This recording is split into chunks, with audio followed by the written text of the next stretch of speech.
తీన్మార్ వార్తలకు స్వాగతం. ముందుగాల హెడ్లైన్. సీఎం సార్ ఊర్లే ఇండ్ల కోసం లొల్లి. డైరెక్ట్ గా సార్నే కలుగుండ్రు వెళ్ళి. కొత్త పంచాయతీల కొలువుల సంఘం, పాత లీడర్ల ఆశలకు పెద్ద భంగం. విజయకాంతం అన్న రాజకీయాలకు ప్యాకప్, మళ్ళా ముఖానికి వేసుకుంటాడు మేకప్. చిమ్మ చీకట్ల కరెంటు ముచ్చట్లు, ఇన్నాక మంత్రి కొట్టుండ్రి సప్పట్లు. సినిమాకు బయలుదేరిన సత్తి. అక్క నా పెళ్ళి అయినాక మీ మద్దలు దొరుకొని టాకీస్ల కోత మల్టీప్లెక్స్ లకే పోతా. అందులో ఇద్దరు కలిసి ఒక సీట్లనే కూర్చోవచ్చు. బెడ్ లాక ఇట్లా వండుకొని చూడవచ్చు మంచిగా. రక్షణ కోసం దేవులాడుతున్న మంగ్లీ. గోడలు, స్తంభాలు, సెల్ టవర్లు, ఇంకా షెట్లు, హోర్డింగ్లు, పైకప్పు లేని ఇల్లు కోసము అసలు అప్పటి సంది వెనకలాడుతున్నా. ఓ ఊర్లా అందరు చేపలు పట్టేదందుకు పోయినరు. ఎవరికి శాతనైన కాడికి కొర్రమట్టలు పట్టుకొని వచ్చిండ్రు. కానీ ఒక ఆయన ఉత్త చేతులు ఒప్పుకుంటూ వస్తే ఇంట అమ్ముకుంటుందా? గంట తిప్పుతుంది. నువ్వు చేపలు తెస్తావని నేను చింతపండు విసికినా, మసాలా నూరు పెట్టినా, ఏవి ఎందుకు తెలియవు? అందరు ఊరించుకుంటా చేపలు తింటా అంటే మేము మంది మొక్కలు చూడాలా అని మొగని బుర్వీక్ షార్ కాస్తుంది. అసొంటిది 5 లక్షలకు మీద ఉన్న వస్తువు పిరిగిస్తుంటే పెన్మిటి పోయి దేకుంటే పెన్లు అమ్ముకుంటుందా? ఈ ఇంట్లోకి వెళ్ళి గెదముడు గెదిమితే ఇట్లయితుంది.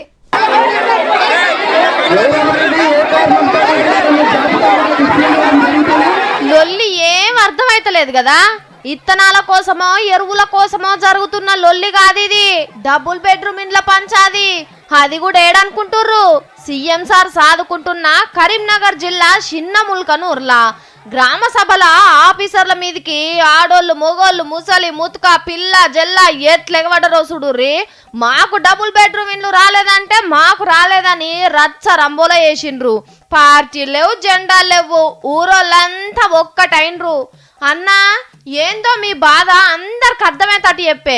నువ్వు సగం కూడా కొట్టినా మొత్తం కూడా కొట్టుకోమన్నారు. అంటే ఇంత కాలింది మొత్తం కాలించుకోమంటే మొత్తం కూడా కొట్టాం. తర్వాత ఒక ఇల్లు వచ్చింది, ఆ ఒక్క ఇంట్లో ఉన్నారంటే ఇప్పుడు అన్నదమ్ములు, అత్తగూడలు, అవ్వాయలు, అత్తమ్మలు మొత్తం ఎట్లా ఎవరికి పడితే వాళ్ళకు ఇంట్లో లొల్లిలే. ఆగో డబుల్ బెడ్రూమ్ ఇండ్లతోని ఇంట్లో కొంత పంచాదులు కుడుతున్నాయట. అమ్మయ్య కోటి అన్నదమ్ములకు మనిషి ఒక్కటి కట్టిస్తే బాగుంటది అంటావు, అంతేనా? సార్ అందరికి ఇల్లు ఇస్తాను, అందరికి ఇచ్చాను, వీళ్ళకేం వస్తుంది. నాకు అది కావాలి ఇప్పుడు. ఈ గిట్లా లొల్లి ముదిరే వరకు చిన్న కలెక్టర్ ఆర్డీఓ ఆడికెళ్ళి జారుకుందాం అనుకున్నారు. కానీ పబ్లిక్ ఊకుంటారా? కార్లకు అడ్డం పడ్డరు.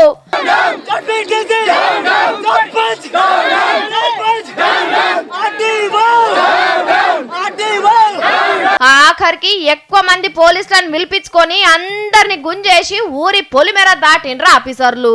పునాది రాయేసి పోతా అని పైసల మంత్రి ఈటెల సార్ వస్తా కూడా గిట్లనే వేసిండ్రు జనం. కానీ మొన్ననే సీఎం సార్ గంత సీరియస్ ఆయే. నేనే గుత్తవట్టి నూర్లలో కూడా లొల్లులు జరిగితే ఎట్లా అని. అయినా ఆఫీసర్లకు గింతనన్న సోయి ఉండద్దా? అడిగినోళ్లకు మనిషికో డబుల్ బెడ్రూమ్ ఇండ్లు శాంక్షన్ చేస్తేమాయే పైకం ఆఫీసర్లు ఇంట్లోకి వెళ్ళి గిట్లిస్తుండ్రా? అన్ని సీఎం సారే చూసుకుంటాడు. దినం 9:30కు తీన్మార్ వార్తలు చదువు నా డ్యూటీ. ఇవి అయిపోగానే 10 గంటలకు అమారా హైదరాబాద్ అని ఇంకో యాంకర్ వచ్చి పట్నంలో వార్తలు చెప్తుంది. నన్ను అందరు గుర్తుపడుతుండ్రు కాబట్టి ఇగో నేను నీ పక్క పొంటి కూర్చుంటా, నువ్వు వార్తలు చదువుకో అని అంటే ముత్తుకుంటుందా? ఈ కోటేందమ్మా, మంచిగా నా లెక్క బుగ్గల జాకెట్ వేసుకో, ఏమవుతుంది నీకు అని అంటే వాళ్ళకి కోపం రాదా? పట్నం వార్తలు కాబట్టి జరంత స్టైల్గా తయారై చెప్తారు. జర్రంత అటు ఇటుగా గీళ్ళలోలి కూడా అట్లనే ఉన్నదులా. తెలంగాణ ఉద్యోగుల సంఘాల పేరు చెప్తే ఆంధ్ర సర్కార్లకు వణుకుడు పుట్టేది. తెలంగాణ కోసం చిన్నగా కొట్లాడినరా మరి. కానీ ఇప్పుడు వాళ్ళ దాంట్లో వాళ్ళకే లొల్లులు పుట్టినాయి. ఈ సార్ పేరు రాజేందర్ రెడ్డి, మహబూబ్ నగర్ జిల్లాల సర్కార్ కొలువుల సంఘం అధ్యక్షుడు. అయితే ఒకప్పుడు పెద్ద సార్ల సంఘం పెబ్బ. ఇప్పుడు ఎమ్మెల్యే సీనన్నకు ఈయనకు పురి కలుస్తలేదట. నిన్న ఏదో కేసుల రాజేందర్ రెడ్డి సార్ని అరెస్టు చేసిండ్రు పోలీసోళ్ళు. సీనన్ననే పాత కేసులను దోడి స్టేషన్ కి పంపించిండని రాజేందర్ అన్నగారమైతుండు. ఉద్యమ నాయకుడు శ్రీనివాస్ గౌడ్ గారు ఉన్నారు అన్నిటి వెనకాల. అందరిలాగా నన్ను కూడా సరెండర్ అయిన దేహి శరణు అని చెప్పి నేను శ్రీనివాస్ గౌడ్ దగ్గరికి పోవాలని ఆలోచన చేస్తా ఉన్నాడు. అది తప్పు, వినాశకాలే విపరీత బుద్ధి అని చెప్పి నేను పెద్దగా చెప్తాను. ఇట్లా మహబూబ్ నగర్ సర్కార్ కొలువుల సంఘం షెరి సమానమయ్యే కాడికి వచ్చిందట. ఇక ఈసారి పేరు గంగారం. నిజామాబాద్ జిల్లాల సర్కార్ కొలువుల సంఘానికి పెద్ద లీడర్. ఈయన దేవి ప్రసాద్ అన్నకు సూటు పెట్టిండు. కొలువుకు రాజీనామా పెట్టి కారు గుర్తు తరపున ఎమ్మెల్సీ ఎలక్షన్లో ఓడిపోయిండు. అటెంక తెలంగాణ సర్కార్ కొలువుల సంఘానికి గౌరవ అధ్యక్షుడైండు దేవి ప్రసాద్ అన్న.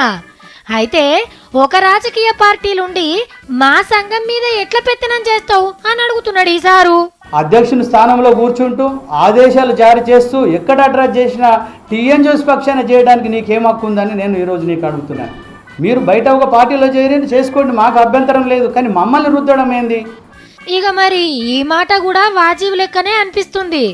సీనన్న దేవన్న మీరు తెలంగాణ కోసం ఎంత కొట్లాడినరో అందరికి తెలియదానే. ఒకళ్ళు ఎమ్మెల్యే అయినరు, ఒకళ్ళు పెద్ద లీడర్ అయినరు. సామిగౌడ్ సార్ అయితే శాసన మండలికే చైర్మన్ అయిండు. రేపు పెద్ద పెద్ద పదవులు కూడా రావచ్చు. ఇక నన్న పాత సంఘాల నిడిచిపెట్ట రాదుండ్రన్నా, ఆళ్ళదాళ్ళు చూసుకుంటారట. అమ్మో, రాత్రొచ్చిన గాలి దుమారానికి పట్నం అంతా సిమ్మ చీకటైంది. చాలా ఇండ్లల్లా ఇలా పగటిల దాకా కరెంటు రాలేదట. కొన్ని ఏరియాలల్లా మినుకు మినుకు అనుకుంటా. అమ్మో, మాతానే పోతుందేంది? మళ్ళొచ్చింది. అబ్బో, జరసేపు ఉండే తల్లివి కదా, ఇంకో 4 వార్తలు అయితే అయిపోతాయి. ఉండే కరెంటు తల్లి. ఓ అన్న, మీరు జల్దిన వార్త ఏంటి? ఈ సార్ పేరు తెలుసు కదా, పీయూష్ గోయల్. సెంటర్లా కరెంటు మంత్రి. 2 ఏళ్ళు లాగుండ్రి, పేదోళ్లకు ఫ్రీ కరెంట్ ఇస్తాం, మీ ఇండ్లు పున్నమి చంద్రుని లెక్క ఎలిగిపోవాలి అని చెప్తుండు. We shall be launching from Andhra Pradesh and then taking it across the nation, data, district wise, and going forward we are working on a scheme to make this data. అయ్యో, current పోయింది. ఒక్క నిమిషం ఉండు sir, వస్తుంది. నువ్వు మాట్లాడితేనే ఉండు. ఈ కరెంటు వాళ్ళు ఎప్పుడు ఇంతే, ఎప్పుడు కట్ చేయాలో తెలియదు, ఎప్పుడు వెలిగియాలో తెలియదు. వచ్చింది. అబ్బా, సార్ నవ్వుకుంటూనే మాట్లాడతాడు, ఏం ఫీల్ కాలే, మంచోడు సారు. అబ్బా, మళ్ళా పోయి పాడైంది కదా. చచ్చా సార్ ఏమనుకోదు సార్, ఒక్క 2 నిమిషాలు ఓపిక పట్టుండి సార్, మళ్ళీ వస్తుంది. పబ్లిక్కి ఫ్రీగా కరెంట్ ఎట్లా ఇస్తారో చెప్తూనే ఉండండి సారు. పేదోళ్ళ ఇండ్లల్లా మీరే కరెంటు దీపాలు ముట్టియాలి సారు. ఆపద్దు సారు, స్పీచ్ ఆపద్దు సారు. ఏడ ఫ్యూజ్ కొట్టిందో జల్లిన చూడుండ్రా నాయనా, సార్ ఫేస్లో ఫీలింగ్సే కనిపిస్తలేవు. అమ్మయ్యా, వచ్చింది. ఇగో ఇట్లా మీటింగ్ల కరెంటు ముచ్చట్లు చెప్తా అంటే కరెంటు మంత్రికే ఫ్యూజులు ఎగరగొట్టింది కరెంటు. అయినా కరెంటు తప్పు కాదులా, గాలి దుమారానికి ఏడవైర్లు తెగిపోయినాయో. గోయల్ సారు, నువ్వేం బాధపడకు సారు, మాకు రోజుకి సొంటి అలవాటే. రాత్రి గాలి దుమారానికి చెట్లన్నీ కూలిపాయే. మా మంగ్లీని పట్నంలో ఇప్పుడు పరిస్థితి ఎట్లుందో అరస్కరమ్మని తోలినా. మంగ్లీ, ఈ షర్ట్ అయితే జరంతో ఉంటే పడేటట్టే ఉందిరా నాయన. అమ్మో, ఇక్కడ స్తంభం ఉందిరా నాయన. అమ్మా, చెట్లు గల్లీ ఏడుంది? మా మంగ్లీని రిపోర్టింగ్ చేయమంటే ఉట్టిగానే తిరుగుతుండేంది మంగ్లీ. నువ్వు జర్షప్ ఆగమ్మా, ఈ షర్టు ఎప్పుడు కూలుతుందో ఏమో, మన జాగ్రత్త మనం ఉండాలి. నీకేమి మంచిగా ఉంటాడా ఏసీలా? అయ్యో, అంతగానం బుగులు పడుతున్నావేందబ్బా? అమ్మో, చెట్లు ఇరిగి మీద పడచ్చు, గాలికి రేకులు ఎగిరి మీద పడచ్చు. ఎప్పుడు గాలి వస్తుందో ఎప్పుడు ఆన గురుస్తుందో అస్సలు తెలియకుండా అవుతుంది సావిత్రి. ఏం చేస్తాం మరి, ప్రకృతికి కోపం వచ్చినట్టున్నది. సరే కానీ నువ్వే మెంకులాడుతున్నావాడా? ఏందే సావిత్రి, గోడలు, స్తంభాలు, సెల్ టవర్లు, ఇంకా షెట్లు, హోర్డింగ్లు, పైకప్పు లేని ఇల్లు కోసము కిరాయికి దొరుకుతుందా అని వెనుకలాడుతున్నా. చెట్లు, హోర్డింగులు లేని ఇండ్లు దొరుకుతాయి కానీ పైకప్పు గోడ లేకుండా ఇండ్లేడని ఉంటాయి అసలు? అసలు ఇల్లు దొరికితేనే ఉంటా, లేకుంటే ఆ ఫిలిం నగర్ లో నేను అస్సలు ఉండలేను. అమ్మో, ఈడేమో సప్పుడు వస్తుంది సావిత్రి, 1 నిమిషం ఆగు, నేను ఇటు వస్తా. ఊగా ఏ చిత్రం పాడగాను, గసంటి ఇండ్లు నీకు ఏడ దొరుకుతాయి? అసలు నీకేం జరిగింది చెప్పు. రాత్రి జోరుగా వచ్చిన గాలివానకి మా ఇంటి పైకప్పు గాలిపటం లెక్కనే ఎగిరిపోయింది సావిత్రి. ఇంకా గోడలు మొత్తం కూలిపోయినాయి, ఇంటి నిండా నీళ్ళు వచ్చి చేరినాయి. అయ్యయ్యో పాపం. కానీ పట్నంలో చాలా దిక్కులు అట్లనే ఉన్నది, నువ్వేం బుగులు పడకు. దేవుడా, కరెంటు లేదు, బువ్వా బుగ్గి లేదు, అసలు రాత్రి ఇంట్లో ఉండే పరిస్థితి లేదు సావిత్రి. 1,000 మందికి లేని బుగులు నీకు ఒక్కదానికే వచ్చినా? అది బతుకు మీద అంత తీపా నీకు? నీకు లేదా? బయట చూడిపోయి ఎట్లుందో, చెట్లన్నీ ఎరిగి రోడ్ల మీదనే పడినాయి. అవును మంగ్లీ, కరెంటు తంబాలు గింబాలు సొప్పబెండ్లు లెక్కనే కూలిపోయినాయి. ఇగో జూబ్లీ చెక్ పోస్ట్ నుంచి నేను బండి మీద వస్తున్నా సావిత్రి. చూస్తుండగానే యూనిపోల్ పెద్ద హోర్డింగ్ కుప్ప కూలిపోయింది. ఏంది? ఏ నువ్వేం రంది పడకు. పోని మన ఆఫీస్ లో క్యాంటీన్ ఉన్నది కదా, అందులో ఉండు కొన్ని వద్దులు. ఆ? మన క్యాంటీనా? నువ్వే ఉండు, నాకు తెలియదా, నిన్న చూడలేదా? మన క్యాంటీన్ పైకప్పు ఎగిరి గాల్లో చక్కర్లు కొడుతున్నది. అసలు ఉండా నేను. ఇంకా ముందు ముందు ఏం జరుగుతుందో ఏమోరా నాయన. ఏ ఊక ఉత్త పిరిపిత్తుల పిల్ల ఉన్నావు. రోడ్ల మీద పరిస్థితి ఎట్లున్నదో అరస్కరమ్మని తోలితే నువ్వు నీళ్ళొల్లి చెప్తున్నావేంది? నా పరిస్థితి ఎట్లుందో పట్నంలో ఉన్న అందరి పరిస్థితి కూడా అట్లనే ఉంది. అప్పుడు ఏం చేయాలో తెలుసా? ఆఫీస్కి వస్తే ఆఫీస్లోనే ఉండాలి, ఇంటికాడ ఉంటే ఇంటికాడనే ఆగిపోవాలి. నాకైతే రాత్రి 12 అయింది తెలుసా? అమ్మో అవునా? నేనైతే ఆఫీస్ లో ఉండా, అసలుకి పట్నంలోనే ఉండా సావిత్రి. అమ్మో బంగ్లాలుంటే ఏ సెట్టు ఎప్పుడు కూలుతుందో తెలియదు, ఏ కప్పు ఎప్పుడు ఎగిరిపోతుందో తెలియదు. మంచి గుడిసేసుకొని గుడిసెలో టైం ఎంత అవుతుంది? ఆశ లేరు, సెల్ ఫోన్లో చూసుకుంటా. టైం అవుతున్నది, మా యాక్టింగ్కి వస్తలేరు. జల్దీ పిలిస్తే బాగుండే, వెళ్ళిపోవాలి నేను. వామ్మో ఏందిరో నున్నగా తయారైనవు, కండ్లకు అద్దాలు పెట్టినవు, ఏడికి బయలుదేరినవు? బాగా ఇప్పుడు వచ్చినావా? అక్కడ అందరు ఇట్లనే ఉంటారు. చీకట్లో కూడా కర్రీ అద్దాలు పెట్టుకొని తిరుగుతారు, లేకపోతే నా ఇజ్జత్ పోతుంది. మళ్ళా నీ ఇజ్జత్ ఎందుకు పోతుందిరా? వాళ్ళు అద్దాలు పెట్టుకొని చూస్తే నేను కర్రే కనిపించనా? నేను కూడా కర్రీ అద్దాలు పెట్టుకుంటే వాళ్ళు కూడా కర్రే కనిపిస్తారు. అప్పుడు అందరు అట్లనే ఉంటారు కర్రేగా. పచ్చ కామెర్లు వచ్చినోనికి లోకమంతా పచ్చగానే కనిపిస్తుంది అంటారు, అట్లనే కనిపిస్తుందారా నీ పోరడా? సరే కానీ ఏడుకోతున్నావు? పెద్ద అద్దాల బిల్డింగ్ ఉంటా చూడాక, మల్టీప్లెక్స్ అంటారు చూడు, ఆ గారికే పోతున్నా నేను. ఓహో మల్టీప్లెక్స్ పోతున్నావా? నీ పోరడా, నీ నాలుకను ఉప్పు పసిపేసి రాగాలే. నీకు తెలియకపోతే నాకేం చేయాలి? ఇంగ్లీష్ నేర్చుకోవాలి కదా, జర దమాకు పెట్టి నేను చెప్పిన ఈను నీకు అర్థమవుతుంది, నేర్పిస్తా. ఇక నువ్వు నేర్పితే నేను బువ్వ కూర వండినట్టే. సరేగా నువ్వు గాడికి ఎందుకు పోతున్నావు? ఏం పని నీకు? ఒక్క ఎప్పటికి 20 రూపాయల సినిమా పాత టాకీస్లేనా? డెవలప్మెంట్ కావద్దా? మల్టీప్లెక్స్ లో కోతా నేను చూస్తా అన్నే. ఏంది మల్టీప్లెక్స్ లో సినిమా చూసే ముఖమేనారా నీది? ఏ నా ముఖానికి ఏమైందక్క?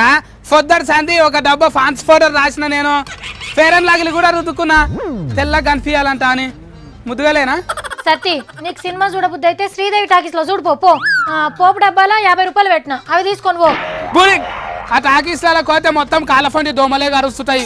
ముంగట పొరగాలు లొల్లి పెట్టి కాగితాలు చింపి నెత్తిమీదనే గుమ్మరిస్తుంటారు, సినిమానే నెత్తికి పట్టరి. నేను పోను, మల్టీప్లెక్స్ కోత నేను. తమ్మి మల్టీప్లెక్స్ లో సినిమాకి పోవాలంటే ఎంత కావాలో ఎరికేనా? 500 కావాలరా? 5,000 అన్నట్టు అంటున్నావు ఏంటి దాక? 500 కదా. నేను ఎలా మల్టీప్లెక్స్ లో కోత సినిమా చూసి వస్తా ఏమన్నా కానీ. సత్తి కూరగాయల రేట్లు ఎట్లున్నాయో నీకు ఎరికే కదా? ఆ 500తోని 6 దినాల గాసం వస్తుందిరా. నీకైతే 6 దినాల గాసం వస్తుందేమో కానీ నాకు నెల రాక నవ్వుకునే జోక్ వస్తుంది. ఇస్తావా అయ్యావా పైసలు చెప్పు ముందుగాల. ఏం బ్రో బెదిరిస్తున్నావా? ఏం చేసుకుంటావు చేసుకోపో, ఊకున్న కొద్ది ఎక్కువ చేస్తుంటాడు. అక్క నీ బాంచని కాలు మోగుతా జరియ్యవా అంటాను అంత అనుకున్నావా? నీ పేరు చెప్పి ఎప్పుడో రాగానే తాను తెచ్చుకున్నా. అరే కూడా తెచ్చుకున్నా నేను. 500 పెట్టి సినిమా చూస్తే ఏమొస్తుందిరా నీకు? ఉత్త పుణ్యానికి గంట ఖర్చా? ఒక అందులో టికెట్ ఒక్కటే కాదు, పాలాల బకెట్ ఇస్తారు, మళ్ళీ మగ్గు నిండా కంసాఫ్ ఇస్తారు. నేను బుక్కుకుంటా తాగుకుంటా సినిమా చూస్తా. అరే ఒక్క టికెట్ పేరు మీద ఇవన్నీ ఇచ్చి 500 గుంజుతారా? బయట టాకీస్ లో చూస్తే కదా బాల్కనీ టికెట్ ఇంకేదన్నాను. అక్క నువ్వు కూడా రా చూతాము. మగేష్ బాబు అన్న సినిమా వచ్చింది, చూతాం దా. మంచిగానే ఉన్నది. ఇక ఇద్దరం వస్తే ఏమన్నా ఉన్నదారా? 1000 రూపాయలు అవుతాయి. నువ్వు కూడా పోకురా బాబు. అక్క నా పెళ్ళి అయినాక మీ మద్దలు దొరుకుని టాకీస్ లో కోత, మల్టీప్లెక్స్ లకే పోతా. అందులో ఇద్దరు కలిపి ఒక సీట్లనే కూర్చోవచ్చు, బెడ్ లాక ఇట్లా వండుకొని చూడవచ్చు మంచిగా. నువ్వు మల్టీప్లెక్స్ లో సినిమాలు చూస్తే సంసారం చేసినట్టే, ఇక పొడిగెళ్ళినట్టే. హే ఊకక్క ఎప్పటికీ దిగుమాల బతుకుల గురించి శారాన బతుకుల గురించే మాట్లాడుతున్నావు నువ్వైతే. వాళ్ళకి ఇంత రేటు పెట్టి అమ్ముతుర్రు అంటే మన కోసానికే కదా అన్ని ఇస్తుర్రు ముద్దుగా. మన కోసానికి కాదురా వారి, వాళ్ళ కోసం పెట్టుకున్నారు. బీద బిక్కోడొచ్చి గంట ఖర్చు పెట్టి చూస్తారా? వద్దు తమ్మి. నేను మొత్తం సినిమా చూసొచ్చి నీకు హిస్టరీ చెప్తాక మగన్న డైలాగులు మొత్తం చెప్తా, సరేనా? అక్క టీవీలో అడ్వర్టైజ్ వచ్చింది చూసినావా? వెళ్ళేటప్పుడు అడ్రస్లు ఇచ్చేయాలండి, పెళ్ళిళ్ళు ఏమైనా ఉంటే చెప్తాను, మొత్తం వచ్చేద్దరు కానీ నా బీరకాయ సుట్టం.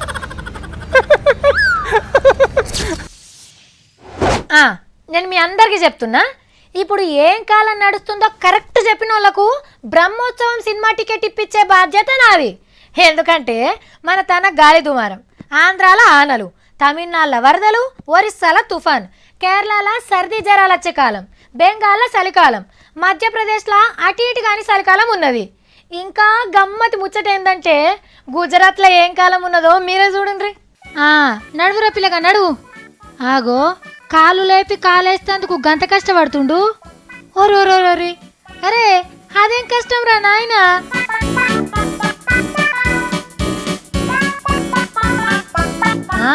ఈ ఇద్దరు కూడా నడుమంటే పుణుకులాడుతుండ్రు. అబ్బా చెప్పులు దిగిపోయినాయి కదా. చా, అయ్యో తాత పైలమే నువ్వు. కొత్తగా డాంబర్ రోడ్ పోసిండ్రేమో చెప్పులకు అంటుకుంటుంది అని అనుకుంటుండ్రా. ఇది కొత్తగా పోసిన డాంబర్ రోడ్ కాదులా, ఎండమంటలకు డాంబర్ కరిగి నడవరాకుంటేనే అయినాయి రోడ్లు. అయ్యో గీ ముసలోళ్ళు ఎట్లా రోడ్డు దాటుతారో ఏమో. మెల్లగా వన్రి. అరెరే, అయ్యో పడనే పడింది కదా. మెల్లగా మెల్లగా. వీళ్ళైతే చెప్పులు ఇడిచిపెట్టి పోతున్నారు కదా. పాపం కాళ్ళు ఎంత కాలుతున్నాయో. గుజరాత్ రాష్ట్రంలో వడోదర పట్నంలా ఎండలకు గీ తీర్ల రోడ్లు పక్కున వలిగినాయి. మనకేమో ఆనలతోని రోడ్లు ఖరాబ్ అయితే వీళ్లకు ఎండలతోని రోడ్లు ఖరాబ్ అయినాయి.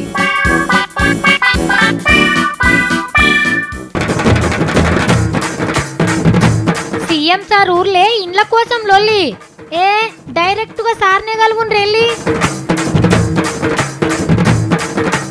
కొత్త పంచాయతీల కొలువుల సంఘం, పాత లీడర్ల ఆశలకు పెద్ద భంగం. విజయకాంతం అన్న రాజకీయాలకు ప్యాకప్, మళ్ళా ముఖానికి వేసుకుంటాడు మేకప్. చిమ్మ చీకట్ల కరెంటు ముచ్చట్లు, ఇన్నాక మంత్రి కొట్టుండ్రి సప్పట్లు. సినిమాకు బయలుదేరిన సత్తి. అక్క నా పెళ్ళి అయినాక మీ మద్దలు దొరుకొని టాకీస్లో కోత మల్టీప్లెక్స్లకే పోతా. అందులో ఇద్దరు కలిసి ఒక సీట్లోనే కూర్చోవచ్చు. బెడ్ లాక ఇట్లా వండుకొని చూడవచ్చు మంచిగా. రక్షణ కోసం దేవులాడుతున్న మంగ్లీ. గోడలు, స్తంభాలు, సెల్ టవర్లు, ఇంకా షెట్లు, హోర్డింగ్లు, పైకప్పు లేని ఇల్లు కోసము అసలు అప్పటి సంది వెనకలాడుతున్నా. మన వార్తలు అయిపోయినాయి. నేను పోయి రావాలా మరి. టాటా.